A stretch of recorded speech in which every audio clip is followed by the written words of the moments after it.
You guys need to check out the new top-down thermal imager. So they've had these out for a while, but this is an updated version. So now it's a USB-C. Before, you had to get either an Android or an iPhone, where if you have the new iPhone that's USB-C or Android that's USB-C, this works on both now. Okay, we're gonna test the heated seat on this Porsche. So you can see there's the seat right there. We're gonna aim this camera down here at the seat, and you can see the heated function. But let's just say you're checking it out and you can't quite make out the seat. So you can do what's called a picture-in-picture. So it uses the camera on your phone to see the seat, and then it also uses this down here. But let's say you wanted to overlay them. You can do what's called a transparency, and you can actually change it like this. And let's go to full transparency here. You could actually line up your camera just like this, zoom in so it matches.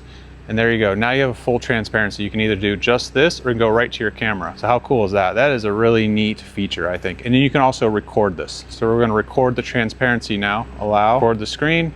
You could also just take a picture if you wanted as well, and it saves it directly to your phone. There's a lot of reasons and ways that you can use this. So let's say you're driving the car and you've got a pulling to the left or the right. You could measure the brakes. Now this has been sitting here for a while, so it's not really going to show up, but it would show you a temperature difference, and you would measure this side to the other side. And if one side is much hotter than the other, it's very likely that you have a stuck caliper. But let's say we had one light that was maybe hotter than the other, or maybe one that's not working, or, you know, obviously right there we have a cool spot. So what is that? Well, that would probably be our AC vent. So that's sticking up and showing our AC vent. Perfect, we know that's working. The exhaust way in the back there, we can take a look.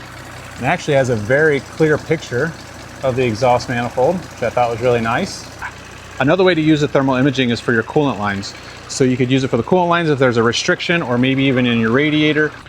I've also been able to use thermal cameras to find a short. So let's say the car is completely asleep and you've got a battery drain and you've got a high amp draw. But you might be able to find a fuse in the fuse panel that's hotter than the others, and that's one indicator, one quick way to find a short as well. I mean, the camera is worth its weight in gold. I'll give you the part number here. It is TC002C Duo. You guys can screenshot that if you want, and that is the one that's both for Android and iPhone, as long as it has the USB-C.